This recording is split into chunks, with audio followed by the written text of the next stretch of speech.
Chers frères et sœurs en Christ, membres des églises, branches, ici en Corée et partout à travers le monde, membres des sanctuaires locaux, tous les membres de Manmin et tous ceux qui participent au culte sur Internet et les téléspectateurs de GCN. C'est la 4e session du message de la croix et je parlerai de Dieu qui a créé l'homme.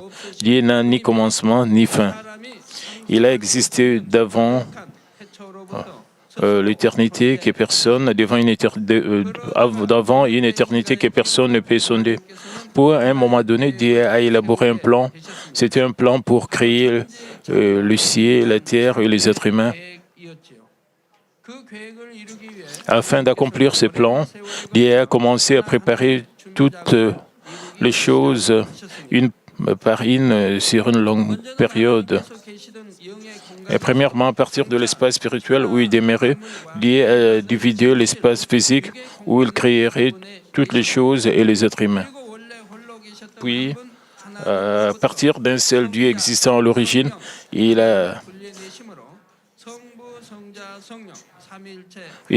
s'est séparé de lui-même, Dieu le Fils. Il a séparé de lui-même Dieu le Fils et Dieu le Saint-Esprit pour devenir la Trinité. À partir de ce moment, Dieu a revêtu une certaine image et c'est l'image que nous avons maintenant.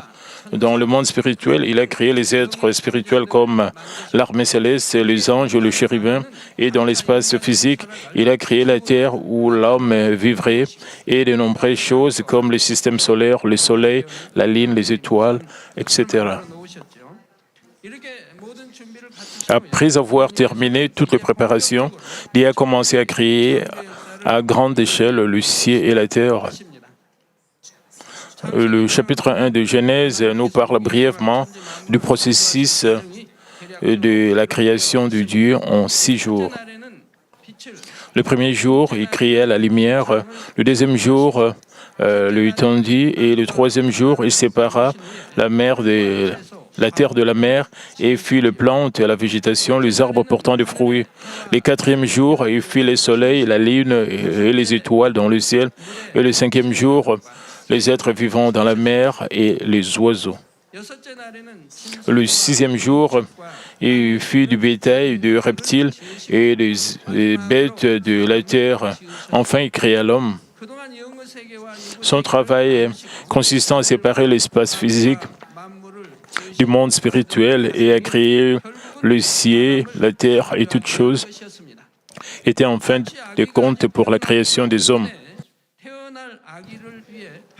C'est comme le parent qui décore la chambre du bébé et prépare tout pour le bébé, même avant sa naissance, des vêtements et tout pour un bébé avant sa naissance. Juste comme le parent prépare les jouets et tout c'est avec quoi le bébé jouera en grandissant, Dieu a créé un environnement approprié pour les hommes et les a créés afin qu'ils puissent profiter de tout ce qu'il avait créé.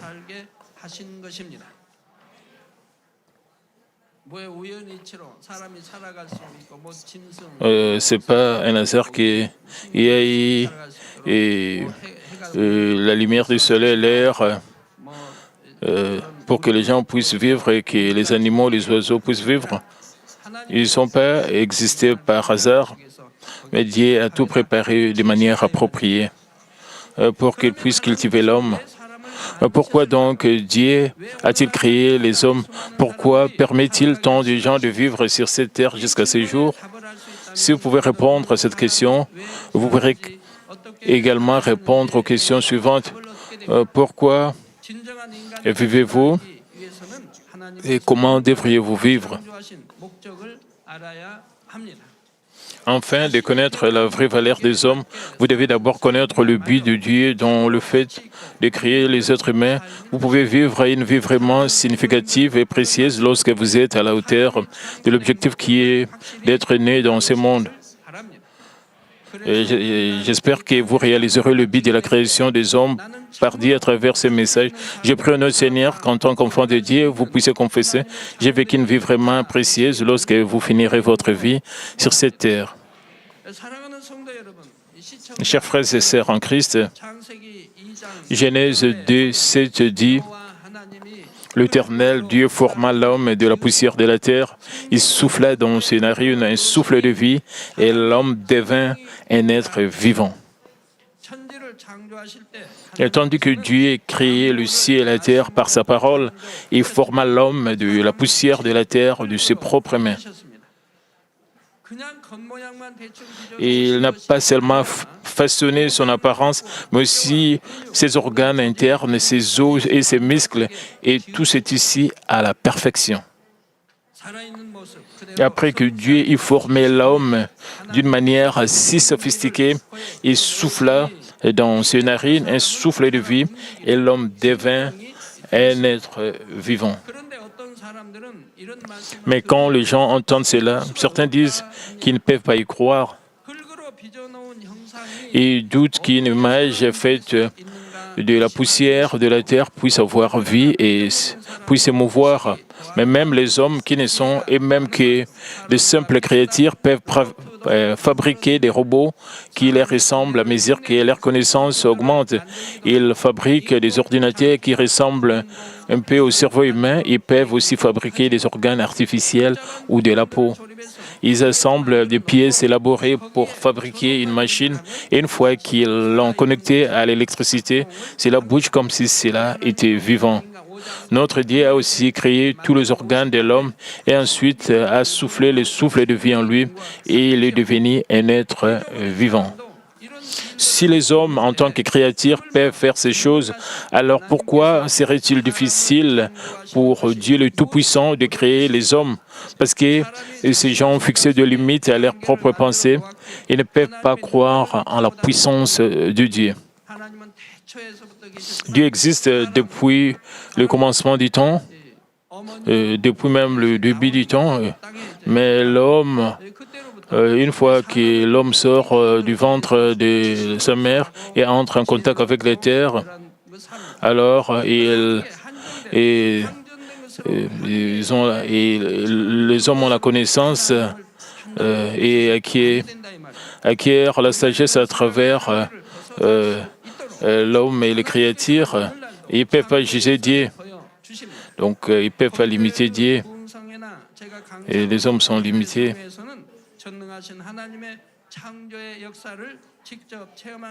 Aujourd'hui, Dieu montre les œuvres de la création afin que nous puissions dépasser nos façons limitées de penser. Par exemple, des personnes dont les jambes étaient de longueur différente à cause d'une paralysie infantile ou d'accident de la circulation récit ma prière, leurs deux jambes sont devenues identiques en longueur. Leurs jambes plus courtes ont augmenté de 2, 4 ou 8 cm.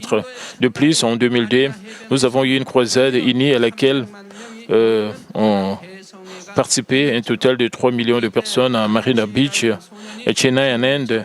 Un garçon nommé Ganesh a assisté à cette réunion. Il avait une tumeur à l'os de la hanche et avait subi une intervention, avait subi une intervention chirurgicale pour retirer une partie de son os de la hanche et de l'articulation de la hanche. Une plaque métallique a été insérée pour relier la partie restante de l'articulation de la hanche à l'os de la cuisse. Sur l'image radiographique, vous pouvez clairement voir la plaque de métal et le boulon sur l'os. Mais même après avoir subi cette opération, Ganesh souffrait toujours de la douleur et ne pouvait pas marcher sans béquille. Quand il a reçu la prière à la croisade, toute sa douleur a immédiatement disparu et il a pu marcher et courir tout seul sans béquille. Maintenant, il peut même pratiquer du sport.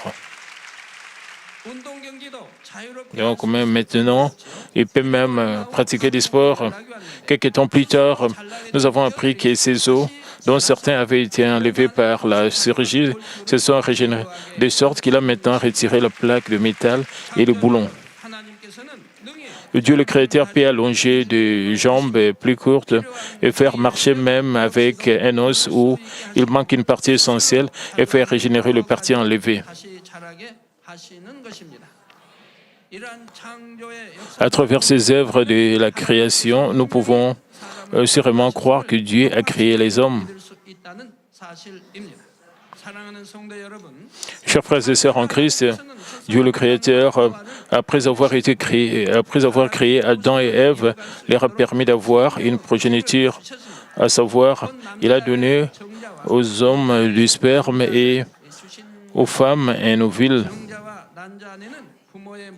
Et l'énergie vitale du parent est concentrée dans le sperme et l'ovule. Dans une si petite sémence se trouvent les apparences, le caractère, l'intelligence, les habitudes des parents pour que les enfants leur ressemblent. Et combien cela est étonnant puisque toutes ces choses sont contenues dans une si petite sémence qui n'est même pas visible à nos yeux nus. Dieu est celui qui a donné cette sémence de vie pour que naissent des enfants qui ressemblent à leurs parents. Il est aussi celui qui fait concevoir un bébé à travers la sémence. Alors parce qu'il a... Le bébé n'est né, celui qui a donné la sémence est appelé père, et celui qui a donné la sémence d'ovule est appelé mère. Et si quelqu'un n'a pas reçu le sperme ou l'ovule, il ne peut pas appeler celui-là père ou mère. Le bébé est créé par la combinaison du sperme et de l'ovule des parents, mais la conception elle-même est contrôlée par Dieu. Chers frères et sœurs en Christ, les enfants ressemblent à leurs parents et ancêtres. Alors, à qui pensez-vous qu'Adam, l'ancêtre de l'humanité, ressemblait? Genèse 1, 27 dit, Dieu créa l'homme à son image, il les créa à l'image de Dieu, il créa l'homme et la femme. Adam et Ève ont été créés à l'image du Dieu saint. Les hommes ayant été créés à l'image de Dieu, l'image ici ne se réfère pas seulement à l'apparence, mais la chose la plus importante pour les hommes est l'esprit et le corps sert simplement de vase pour contenir l'esprit. Quand on parle d'hommes ayant été créés à l'image de Dieu, la chose la plus importante est que l'esprit vient de l'esprit de Dieu et que l'esprit a été créé à l'image de l'esprit de Dieu. Et c'est pourquoi Dieu est appelé le Père de nos esprits. Il en va de même pour notre corps physique.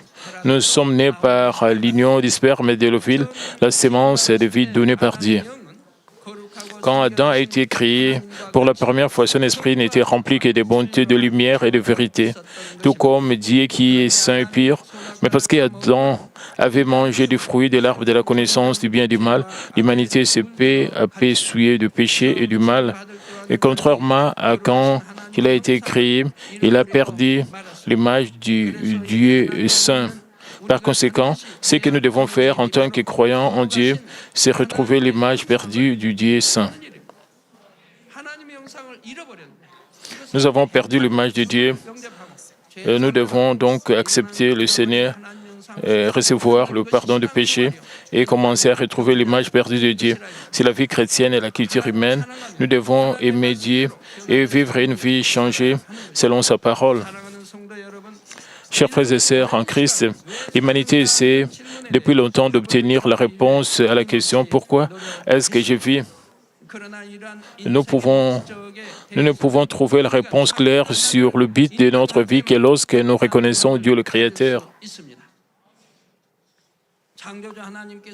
Nous devons d'abord comprendre pourquoi Dieu a créé les hommes et le cultive sur cette terre. Maintenant, j'ai utilisé l'expression cultiver. Ceci est tiré des paraboles de la Bible. Il y a de nombreuses paraboles dans la Bible et beaucoup d'entre elles parlent de l'agriculture, de la culture de la terre et des récoltes de fruits et des récoltes. Par exemple, dans Matthieu chapitre 13, Jésus a comparé les cœurs des hommes à 4 sortes de champs. Il a expliqué que selon le champ du cœur d'une personne, lorsque la sémence, la parole de Dieu est portée dans son cœur et elle porte la vérité à un degré différent. En outre, il a expliqué que le jugement, à travers le parabole du blé est délivré dans Matthieu chapitre 13 et la parabole du blé est délivrée dans Matthieu chapitre 13. les jours du jugement, les hommes qui sont comme le blé iront à la grange du royaume des cieux, mais les hommes qui sont comme livrés et la paille iront dans le feu de l'enfer. À travers ces paraboles bibliques, Dieu nous fait savoir que le fait de créer les hommes sur cette terre et de guider les cours de l'histoire humaine est comme une culture. Juste comme les agriculteurs labourent et cultivent la terre, Dieu nous cultive aussi comme un agriculteur. Et c'est pourquoi nous pouvons dire que la providence de Dieu de nous créer, nous les êtres humains, et de nous laisser vivre sur cette terre, et la providence de la culture humaine. Alors, pourquoi Dieu a-t-il créé Adam et pourquoi a-t-il cultivé les hommes jusqu'à aujourd'hui? En conclusion, le but de la culture humaine est d'obtenir de véritables enfants.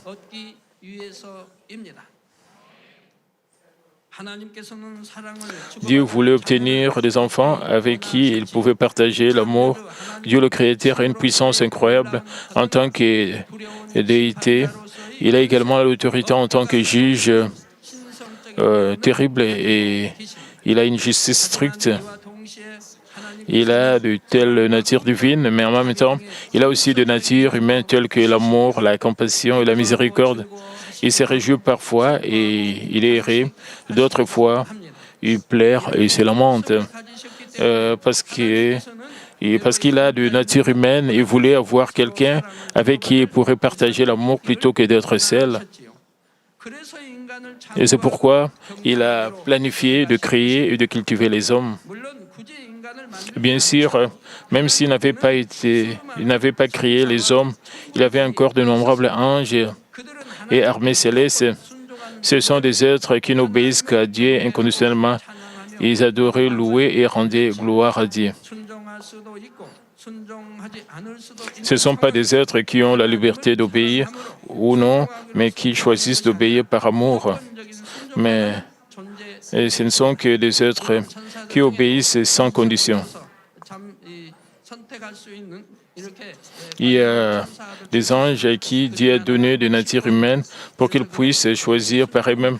L'un d'eux était Lucifer, et Lucifer a fini par trahir Dieu plutôt que de lui obéir.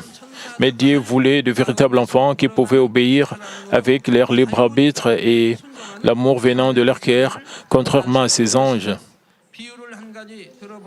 Laissez-moi vous donner un exemple. Une personne a un fils et il cause parfois des problèmes et brise le cœur de ses parents. Mais quand ses parents le grondent, il se répand, demande pardon et s'adresse aux parents d'une manière charmante et séduisante. En grandissant, il arrive à comprendre le cœur de ses parents. Ce remerciement pour la grâce de ses parents et son amour pour eux devient de plus en plus profond à mesure qu'il comprend ses parents. Et leur amour doit s'approfondir de jour en jour, mais il y a des cas où ce n'est pas le cas. En ce moment, les gens sont devenus de plus en plus mauvais. Nous lisons aussi des nouvelles si tristes, des articles qui sont vraiment tristes, comme un fils qui avait une mère qui avait la démence. Elle a été paralysée du côté inférieur. Cependant, il a abandonné sa mère et a quitté la maison. Et il est revenu après une année et il a trouvé sa mère qui était déjà morte. Et il ne restait que des os et la pièce était remplie d'une odeur nauséabonde. Je me demande pourquoi les voisins n'ont pas découvert cela. Mais le fils, même après être rentré, il n'a même pas pris soin du cadavre, il n'a même pas organisé les funérailles. Il a fui et cela a été découvert et il a été arrêté. Et nous écoutons de telles nouvelles tristes jour après, semaine après semaine. Mais dans les années 50, 60, de telles nouvelles étaient vraiment très rares. Et les gens étaient choqués par de telles nouvelles.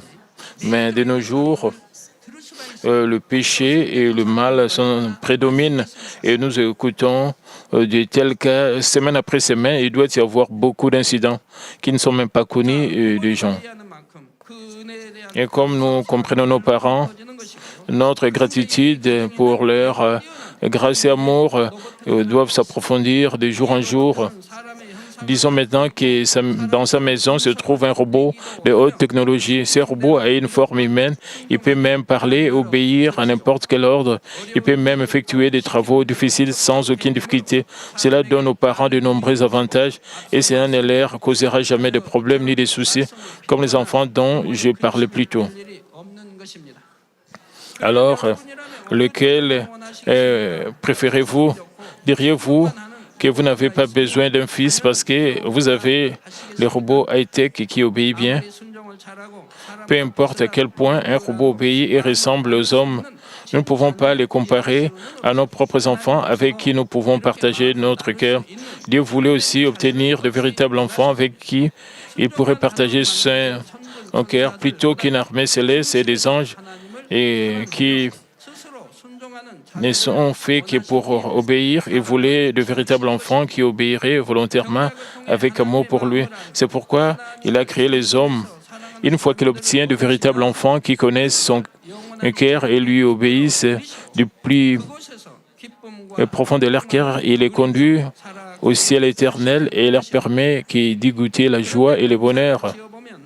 Mais quand vous cultivez une terre, vous n'obtiendrez pas seulement pas que de grains de blé. Bien que le fermier fasse des sommets, il obtient non seulement du blé, mais aussi de l'ivraie au moment de la récolte. Vous ne pouvez pas manger l'ivraie, et si vous mettez l'ivraie avec le blé dans la grange, même le blé deviendra immangeable. Par conséquent, l'ivraie doit être utilisée comme engrais ou être brûlée. De la même manière, après que Dieu aura cultivé les êtres humains, il séparera le blé de l'ivraie. Matthieu 3, 12 dit, « Il a son vent à la main, il nettoiera son air et il amassera son blé dans le grenier, mais il brûlera la paille dans un feu qui ne s'éteint point. » Ici, le feu qui ne s'éteint point fait référence au feu de l'enfer. Lorsque la fin fixée par Dieu arrivera, Dieu mettra fin à la culture humaine et jugera tous ceux qui ont vécu sur cette terre. À ce moment, ceux qui ne sont pas devenus le blé, mais l'ivraie, iront dans le feu de l'enfer au travers du jugement.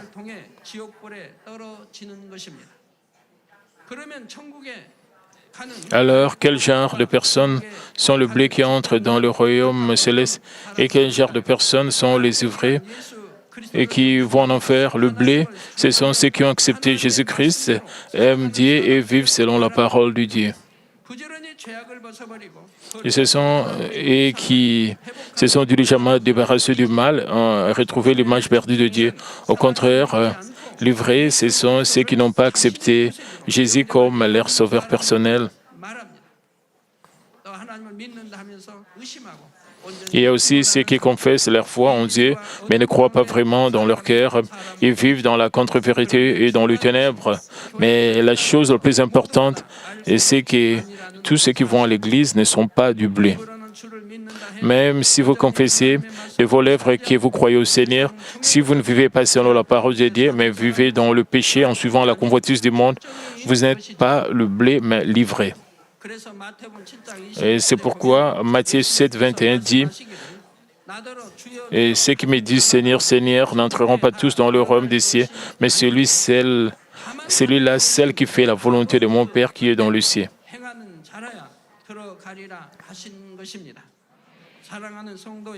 Et chers frères et sœurs en Christ, dans 1 Timothée 2, 4, nous trouvons que Dieu veut que tous les hommes soient sauvés et parviennent à la connaissance de la vérité.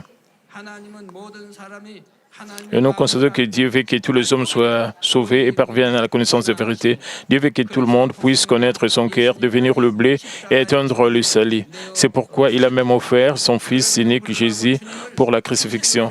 Néanmoins, ceux qui n'ont pas accepté le Seigneur comme leur sauveur ou ceux qui vivent encore dans le péché ne peuvent retrouver la vraie valeur des êtres humains créés à l'image de Dieu. Ils ne peuvent pas devenir le véritable enfant de Dieu. Puisqu'ils ne peuvent pas remplir la fonction des hommes, ils ne sont pas différents des animaux et ne seront que délivrés. Dieu ne peut pas amener cet ivraie qui a perdu la valeur des hommes dans le royaume des cieux avec les âmes qui sont le blé. Et que se passera-t-il si Dieu laisse ceux qui suivent la convoitise du monde, la haine, ceux qui envient, se battent, ceux qui ont la cupidité et toutes sortes de mal dans le royaume des cieux? Alors le royaume des cieux ne sera plus un endroit aéré, beau et glorieux. Alors, qu'arriverait-il à ces âmes qui ne peuvent pas entrer dans le royaume des cieux? Vont-ils simplement s'éteindre? Même les âmes qui sont comme livrées, puisqu'elles ont reçu le souffle de vie de Dieu, existeront pour toujours et ne pourront pas s'éteindre. Ainsi, ils doivent être réunis et enfermés dans un endroit pour toujours. Et cet endroit est l'enfer. Ces âmes qui sont devenues comme délivrées seront punies selon le prix de leur péché dans le feu éternel.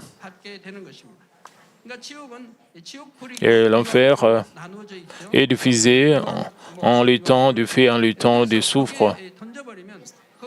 Une fois qu'ils sont jetés là-bas, ils sont brûlés là-bas pour toujours et souffrent dans le feu pour l'éternité. Et notre Seigneur a aussi dit que le feu de l'enfer ne s'éteint jamais. Et c'est un fait inextinguible. Ils doivent souffrir pour toujours. Et toutes ces choses sont vraies.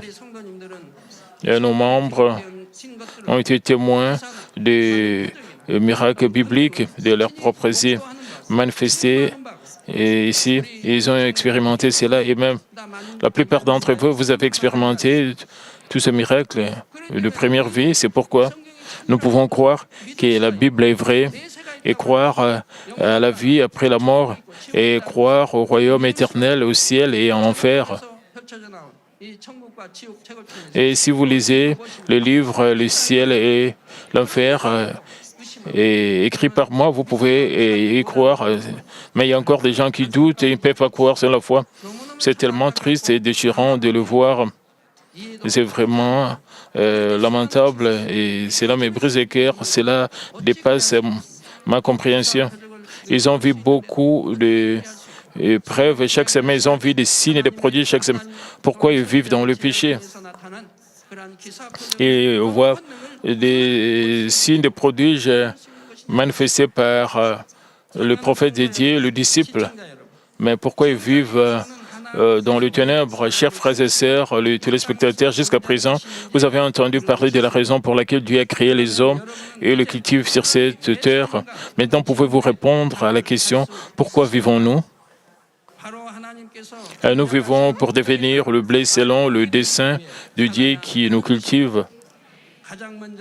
Et tout d'abord, nous devons croire en Dieu le Créateur, puis accepter Jésus-Christ comme notre Sauveur. De plus, nous devons obéir à la parole de Dieu et nous changer par la puissance du Saint-Esprit et vivre une vie sainte. Si vous le faites, Dieu vous reconnaîtra comme ses véritables enfants avec qui il pourra partager le véritable amour. Et juste après devenir des véritables enfants de Dieu, que Dieu va nous protéger, va nous accompagner avec le feu du Saint-Esprit, avec ses yeux enflammés, avec l'armée céleste. Ainsi, l'ennemi diable, Satan, ne peut pas nous pénétrer et même les maladies ne peuvent pas nous pénétrer. Et nous n'aurons pas de désastres aussi dans notre vie. Même après être impliqué dans un accident de circulation, votre corps sera protégé. Tout votre corps sera intact. Même si vos os sont touchés, parce que vous n'avez pas gardé les sabbats saints et vous n'avez pas payé toute la dîme, vous pouvez avoir de telles blessures. Vous connaissez la parole de Dieu exactement. Et vous êtes enseigné d'une bonne manière. Et quand vous enseignez, vous devez agir comme on vous a enseigné. Le chef de l'Église, c'est Christ, c'est le Seigneur qui est le chef de l'Église. Notre Seigneur est appelé le roi, il est le roi des rois, le Seigneur des seigneurs. Il est venu comme le roi d'Israël. Il a été appelé le roi des rois. et qui est au-dessus du roi, c'est l'empereur.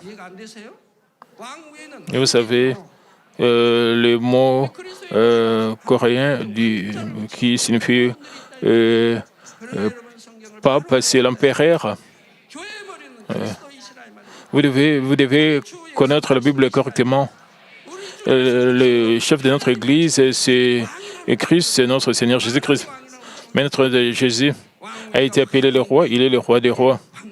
Comment est-ce qu'il peut y avoir un empereur qui est au-dessus du roi?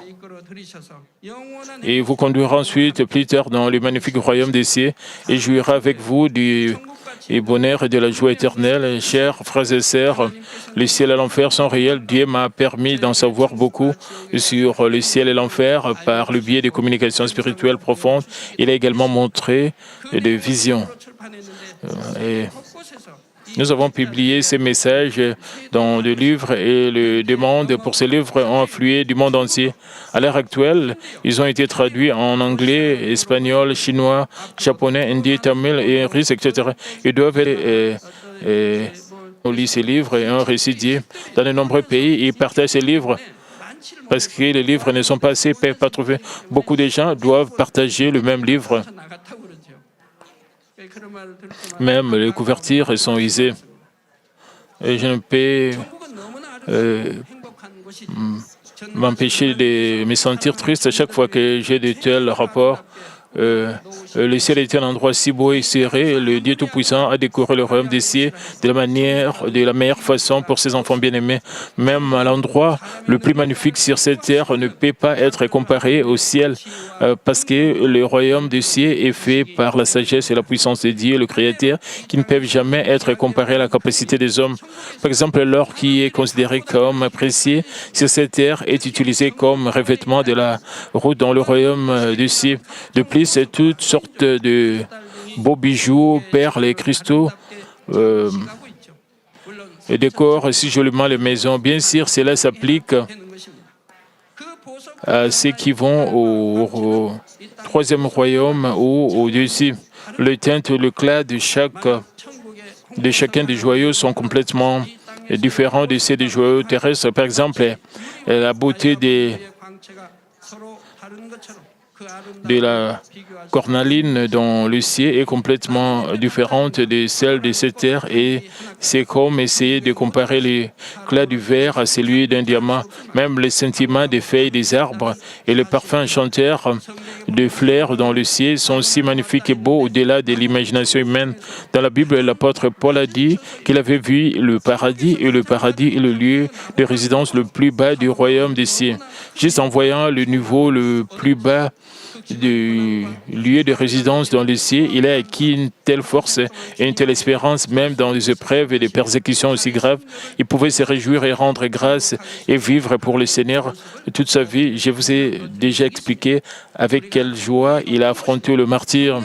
Si tellement nous savons quel genre d'endroit est le ciel, nous pouvons surmonter toutes sortes de difficultés sur cette terre avec gratitude et joie. Dieu cultive les êtres humains sur cette terre pour nous conduire, vous et moi, dans ce genre d'endroit. Il veut ardemment obtenir de véritables enfants qui lui ressemblent et qui ont un cœur saint et sanctifié. J'espère que vous réaliserez clairement pourquoi vous êtes cultivés sur cette terre à travers ce message. Je prie au nom du Seigneur que vous puissiez vivre éternellement dans le glorieux royaume céleste en partageant l'amour avec Dieu comme ses véritables enfants.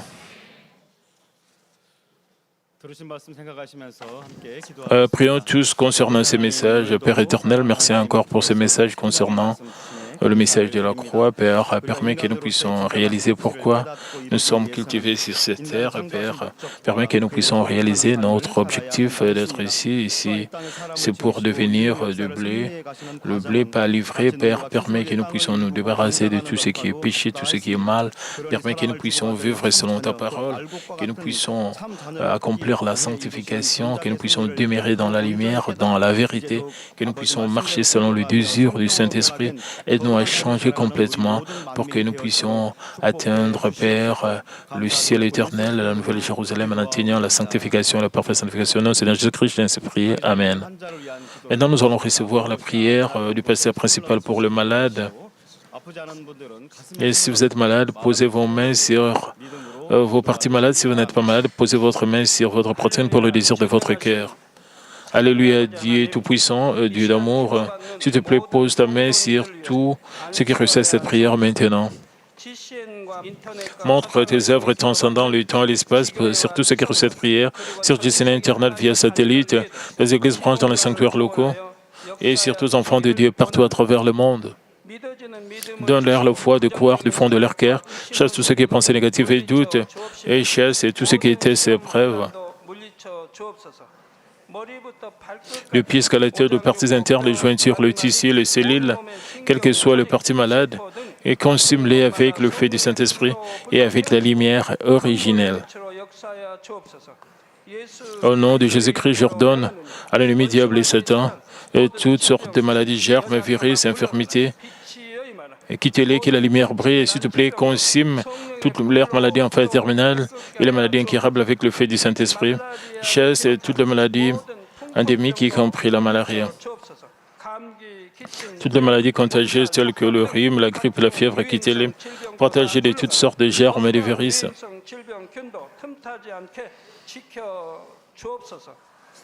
Et guéris-les de tout ce qui est cancer d'estomac, des poumons, des seins, d'intestin, sida, leucémie, apoplexie cérébrale, hypertension, hypotension, diabète, maladie de thyroïde, de cœur, de poumons, maladie de femmes, toutes sortes d'inflammations, quittez-les. Guéris-les de tout ce qui est polio, AVC, arthrite, hernie discale, douleur dorsale, maux de tête, névralgie et toutes sortes de douleurs puissent disparaître.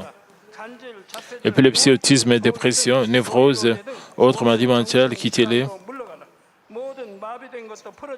Toutes sortes de paralysies soient guéries, que les paralytiques s'élèvent et marchent, que leurs yeux puissent bien voir et que les oreilles puissent bien entendre, permet que les aveugles voient, que les muets parlent, que les sourds entendent. Guéris-les de tout ce qui est fait secondaire de toutes sortes d'accidents et guéris leurs os fracturés. Restaure tout ce qui est brûlé et permet que la sensation de chaleur puisse disparaître. Père, permet qu'il n'y ait pas de cicatrices qui restent et soyez purifiés de toute dépendance à la drogue, à l'empoisonnement et aux mauvaises substances. Et que les tissus morts, les cellules mortes soient régénérées, ramène de mort à la vie. Donne à tes enfants la bénédiction de la conception. Recevez la bénédiction de la conception. Au nom de Jésus-Christ, j'ordonne, ennemi diable et Satan, les principes de la puissance de l'air, les mauvaises forces dans les lieux célestes, et leurs serviteurs, quittez-les, esprit impur, esprit trompeur, esprit de séparation, et toute force de ténèbres, tout ce qui est chaîne de message soit brisé, ténèbres, quittez-les, que la lumière brille. Père Dieu, dans l'air, la force de se crier dans la prière et la puissance de rejeter le péché pour devenir sanctifié. Et comme leur âme prospère, elle permet que tout marche très bien avec eux, que leur famille soit évangélisée. Protégez de toutes sortes d'accidents et de désastres tout au long de cette semaine et bénis-les pour qu'ils puissent mener une vie prospère sans aucun problème. Avec le fer don du Saint-Esprit, l'armée céleste et les anges et avec tes yeux enflammés, protège tous tes enfants, leurs familles, leurs lieux de travail et leurs affaires. Et donne aux étudiants la sagesse et l'intelligence, donne-leur l'enthousiasme et la ferveur de bien étudier. Et s'il te plaît, garde leur cœur et leur pensée de choses mondaines, permet qu'ils puissent t'aimer avec plus de ferveur, que tes enfants mangent ou boivent, ou dans tout ce qu'ils feront, permet qu'ils puissent te faire pour te glorifier, Père Dieu. Et qu'ils soient capables de témoigner au sujet de Dieu vivant en disant, j'ai rencontré, expérimenté Dieu, j'ai reçu ses réponses et ses bénédictions. Et Père Dieu, merci. Et sois glorifié toi seul. Au nom de notre Seigneur Jésus-Christ, j'ai ainsi prié. Amen.